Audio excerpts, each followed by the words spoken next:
Satyabhama institute of science and technology, Chennai. Trichy Malaikottai Thayumana Swamy திருக்கோவில் சித்திரை தேரோட்டம் வெகு விமர்சையாக நடைபெற்று வருகிறது. தேரோட்டத்தை பள்ளிக்கல்வித்துறை அமைச்சர் அன்பில் மகேஷ் பொய்யாமொழி தேரை வடம் பிடித்து இழுத்து தொடங்கி வைத்தார். அதன் நேரடி காட்சிகளை நாம் பார்த்துக் கொண்டிருக்கிறோம்.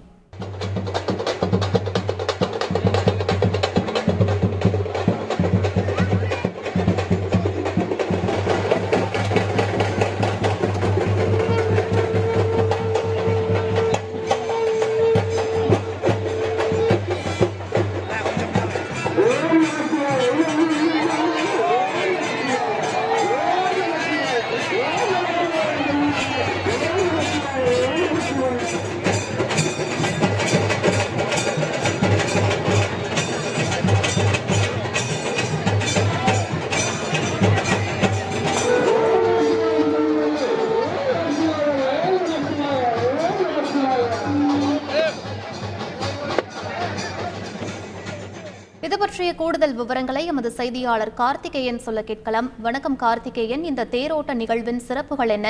தற்போது பள்ளிக் கல்வித்துறை அமைச்சரும் வருகை தந்திருக்கிறார். பொதுமக்கள் வசதிக்காக என்னென்ன ஏற்பாடுகள் அங்கு செய்யப்பட்டிருக்கு? கள தகவல்கள் என பதிவு பண்ணுங்க. வணக்கம். தென் கைலாயம் என போற்றப்படும் மலைக்கோட்டை தாயுமான சுவாமி கோவிலில் ஆண்டுதோறும் சித்திரை தேர் திருவிழா வெகு விமர்சையாக நடைபெறும். இந்த தேர் திருவிழா கடந்த 14ஆம் தேதி கொடியேற்றத்துடன் தொடங்கியது. தொடர்ந்து சுவாமியும் அம்பாளும் தினந்தோறும் பல்வேறு வாகனங்களில் எழுந்தருளி பக்தர்களுக்கு காட்சி அளித்தனர். இந்த விழாவில் 5ஆம் நாள் சிவபக்தியில் சிறந்து விளங்கிய செட்டிப்பெண் ரத்னவதிக்கு அவளது தாயாக சிவபெருமான் வந்து பிரசவம் பார்த்த ஐதீக நிகழ்ச்சி நடைபெற்றது.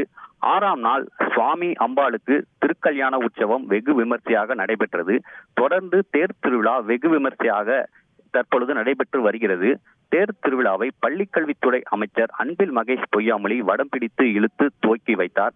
தேரில் சுவாமி அம்பாள் சிறப்பு அலங்காரத்தில் எழுந்தருள ஆயிரக்கணக்கான பக்தர்கள் நமச்சிவாய கோஷங்கள் முழங்க தேரை வடம் பிடித்து இழுத்து வருகின்றனர். தேர் செல்லும் பாதைகளில் ஆங்காங்கே பக்தர்களுக்கு குளிர்பானங்களும் அன்னதானமும் வழங்கப்பட்டு வருகிறது. தேரானது முக்கிய வீதிகள் வழியாக வலம் வந்து நிலைநிறுத்தப்படும். தேர் திருவிழாவை காண திருச்சி மாவட்டத்தில் பல்வேறு பகுதிகளில் இருந்து பக்தர்கள் வருகை தந்து தேரை வடம் பிடித்து இழுத்து வருகின்றனர். தேர் திருவிழா காரணமாக திருச்சியில் 100க்கும் மேற்பட்ட போலீசார் பாதுகாப்பு பணியில் ஈடுபட்டு வருகின்றனர். விவரங்களுக்கு நன்றி Karthikeyan. Sathyabama institute of science and technology, Chennai.